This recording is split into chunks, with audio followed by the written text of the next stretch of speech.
Desperte o dom que há em ti. Hoje, eu acho que deveria ser o 8º dia lá do estudo sobre Timóteo. E eu atrasei uns 2, 3 dias. Tá na minha vez, eu tenho que ler 3 capítulos sequenciais, né? Que seria 2 Timóteo 1, 2 e 3. Hoje é o 1, primeiro capítulo de 2 Timóteo. Atrasei esses 2 dias, mas, né, por motivos pessoais, mas vim hoje aqui cumprir o combinado, mesmo que atrasada. E se Deus quiser, amanhã eu trago o capítulo 2 e depois de amanhã o capítulo 3. Nesse capítulo 1,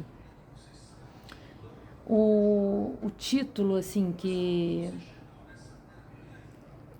normalmente você vê na internet, que as pessoas trazem como assunto principal desse texto, seria a questão de despertar um dom que há na pessoa. Apesar de não ter esse subtítulo aqui na Bíblia, nessa tradução, eles se prendem muito, né, quem, sei lá, o pessoal que estuda, teólogo, algum pastor na internet, essa questão de um dom interno, de um potencial interno a ser desenvolvido.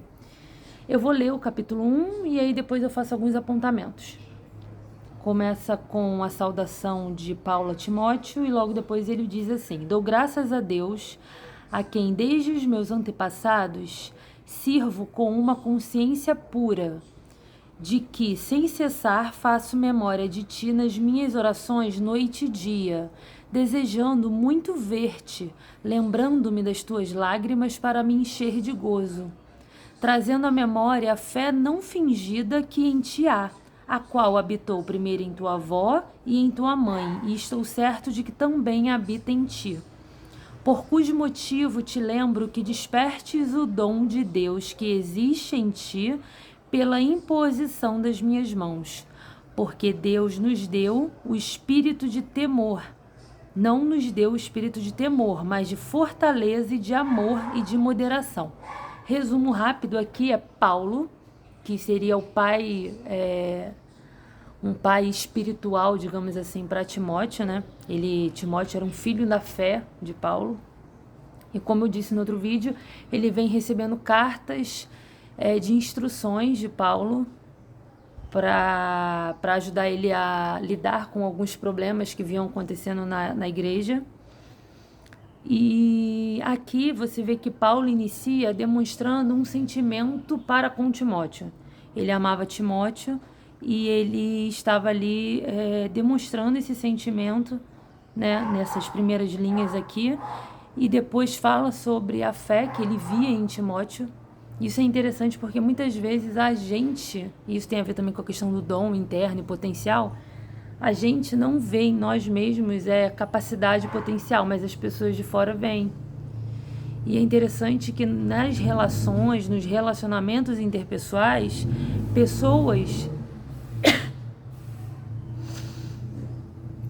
as pessoas despertam isso na gente, tá?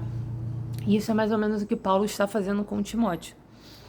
Então aqui ele fala sobre a fé que ele via em Timóteo e que essa fé é algo que ele já via de geração em geração na família dele. E ele fala sobre, né, te lembro que despertes o dom de Deus que existe em ti pela imposição das minhas mãos. Aqui, pelo que eu entendi, que eu vi também em um vídeo, o pastor explicando, é uma intercessão espiritual que Paulo fazia sobre Timóteo em oração. Paulo orava pela vida de Timóteo para que Deus despertasse no espírito dele o que já tinha ali dentro, só que ainda estava imaturo, precisava ser despertado. E ele diz: Deus não nos deu espírito de medo, mas de fortaleza e de amor e de moderação. Portanto, não te envergonhes do testemunho de nosso Senhor, nem de mim, que sou prisioneiro seu. Antes, participa das aflições do Evangelho segundo o poder de Deus, que nos salvou e chamou com uma santa vocação, não segundo as nossas obras, mas segundo o seu próprio propósito e graça que nos foi dado em Cristo Jesus, antes dos tempos dos séculos. Aqui é interessante que ele mostra que o dom e o chamamento de Deus, né, e a nossa vocação, ela não tem a ver com a origem, ela não origina nas nossas obras. Antes, as nossas obras são consequências, são frutos da vocação. E aí ele fala que, na verdade,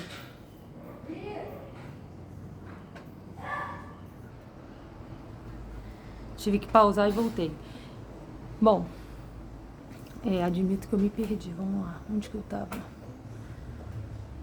Sim. Então, ele diz aqui que a vocação, ela vem antes e ela foi escolhida por Cristo Jesus antes dos tempos dos séculos. E a partir daí é que a gente tem o nosso propósito.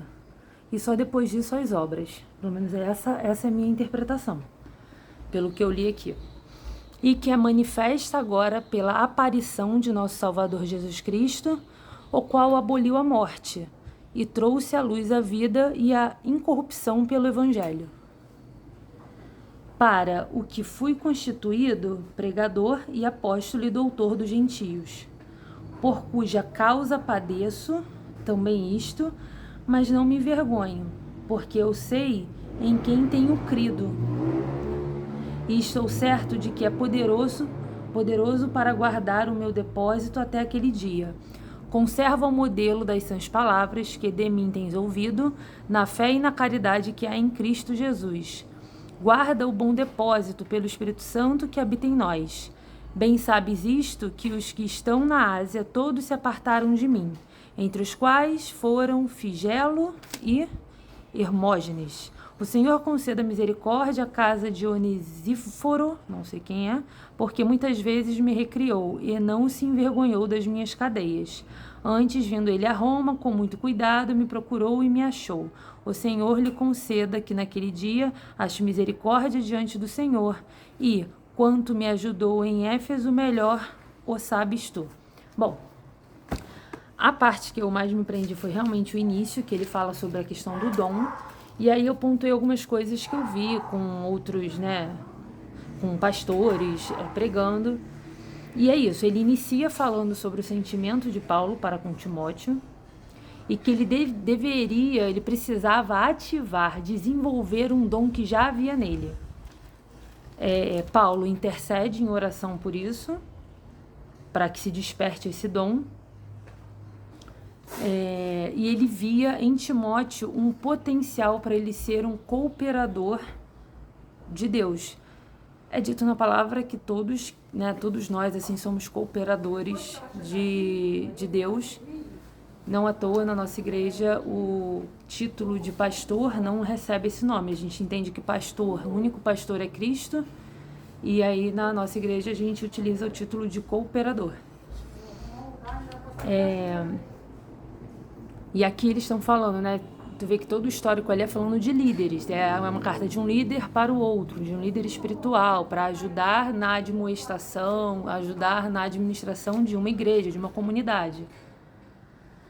Havia um dom dentro de Timóteo que ele não estava usando porque não havia tomado ainda consciência disso. E ele precisava ativar esse potencial. E aí eu anotei aqui que às vezes a gente acha que a gente chegou no nosso potencial máximo, no nosso auge, que não tem para onde passar, não tem mais para onde ir. E Deus, ele está sempre nos convidando a uma expansão, a um renovo de mentalidade, a um novo nível. Ele sempre nos convida a mais. Então Deus nos convida a desenvolver algo que já temos dentro de nós, que Ele mesmo plantou, Ele mesmo colocou, e isso pode abrir para nós um novo mundo que a gente não conhece, e isso pode abrir um novo mundo à nossa frente, mas se despertarmos o que Ele colocou no nosso coração. Então os dons visam, nesse sentido, um aperfeiçoamento, não só da pessoa, mas como da comunidade no qual ela está inserida. Então nós nos ministramos mutuamente para crescimento e para geração de frutos, e ele nos capacita para nos usar como instrumentos para glorificar o seu nome. No final o objetivo é esse. E aí eu achei interessante, vou terminar falando de duas situações, assim, né? Uma eu vi no vídeo, a outra que eu venho pensando ultimamente. O tempo, ele passa para todos, isso é um fato. Porém, alguns se desenvolvem, evoluem, crescem e outros apenas envelhecem. Eu acho que isso já é o suficiente para entender o que essa frase significa, né? Ela vem, né, martelando na minha mente assim nos últimos anos, conforme eu vou estudando, vou, né, conhecendo mais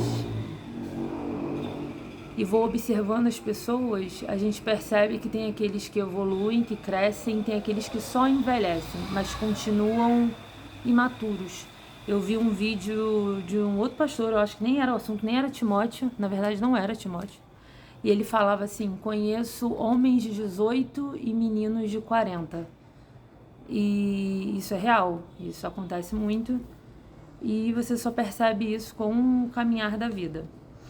E a outra coisa que é, né, em paralelo, ele fala sobre, um pastor falando sobre Timóteo, explicando, ele falou sobre carisma, essa questão do dom. Eles falavam sobre a palavra carisma. Admito que eu não estou sendo muito carismática nos vídeos, mas é interessante quando você conhece pessoas que elas têm carisma. Já repararam isso? Que tem gente que você fala assim, cara, não é a mais bonita aquela pessoa. Tem gente que é mais bonita. Então tu vê que não é beleza. Tu fala assim, é inteligente, mas tem gente que é mais inteligente. Ah, é o humor. Tem gente mais bem-humorada e às vezes aquela pessoa não tá bem, tá em momentos de baixa, não tá bem. E aí você fica se perguntando o que que tem ali então, que tu fala assim, tem alguma coisa. E aí esse pastor, ele falava do carisma. Ele fala assim, carisma significa um dom de Deus. Eu peguei aqui uma definição de carisma na internet, que fala assim, num sentido mais de material, digamos assim, é um conjunto de habilidades ou poder de encantar, que faz com que o indivíduo desperte uma aprovação imediata e uma simpatia da massa. Entenda bem, foi um pastor que falou isso dentro da pregação sobre Timóteo, exatamente porque está falando de líderes, né? E barulho. E aí tem aqui embaixo dessa definição, tem uma definição teológica para carisma. Eu achei muito interessante, que é dom extraordinário e divino concedido a um crente ou grupo de crentes para o bem da comunidade. E aí esse pastor falava que, falando sobre Timóteo, ele falava sobre o carisma, que às vezes as pessoas têm algo dentro delas e aí você não consegue identificar muito bem. Eu não sei se vocês já repararam isso, tem muitas vezes assim, você vê que às vezes pessoas que nem são cristãs, elas às vezes trabalham ou elas se encantam e percebem algo num cristão que ela não sabe até dizer o que que é. E muitas vezes, eu tô falando isso para um grupo de cristão, muitas vezes o que vem na gente, né, vai parecer um pouco presunçoso, mas não é não, gente. A gente tem que acreditar que o Espírito Santo habita na gente. E isso que essas pessoas veem, na verdade, é o dom de Deus. São os dons do Espírito Santo que está naquela pessoa. E isso faz com que as pessoas tenham uma graça diferente, sabe, dos outros. Isso não é acepção de pessoas. Mas a verdade é que Cristo, que Deus, ele tem um povo separado. E esse povo, ele tem uma marca que nem sempre é visível. E nem todo mundo tem a sensibilidade de perceber isso, né? Alguns percebem, muitas vezes é até entre a gente mesmo. Eu não sei se já aconteceu com vocês, com certeza já, da gente se identificar com uma pessoa e não vamos longe. Eu, quando conheci o Edmar, a gente não sabia que a gente era da mesma igreja. Mas eu simpatizei tanto com ele, e ele foi tão legal comigo, me ajudando e tal, e a gente foi lá para a terceira conversa e videochamada de odonto, descobri que a gente era da mesma comunidade cristã. E quem é da CCB sabe como é interessante essa fraternidade que existe entre os irmãos, que qualquer lugar do mundo que você vá, se você tiver alguém daquela comunidade, você é bem recebido, é abraçado, acolhido. Obviamente, nem todo mundo que está lá dentro é perfeito, né, não tem os seus erros, não é isso. Mas quem tiver ali de coração sincero, né, isso o crente, o cristão de forma geral, não precisa ser do CNPJ da congregação, mas todos que participam, comungam do corpo de Cristo, né, que fazem parte do corpo de Cristo, tem neles algo em comum, que é o Espírito Santo. E é por isso que a gente se reconhece. E é por isso que a gente consegue amar pessoas que você simplesmente não conhece na prática ali, não tem um convívio, mas tem algo que liga, tem algo que chama atenção. E o mundo também vê isso. Quando eu digo mundo, são as pessoas, as criaturas, né, digamos assim. De forma geral, muitas vezes vêm. Pode ser algo que desagrade elas, mas aí não é com a gente. Bom, mas é isso. Então, a grande lição desse vídeo, desse capítulo, é para que nós despertemos, assim como Timóteo precisava despertar, é um chamado a despertar os dons que a gente tem escondido dentro da gente, que foi dado pelo Espírito Santo. Tá bom? Perdoa a demora, o atraso. Amanhã eu trago o próximo capítulo. E é isso. Até a próxima.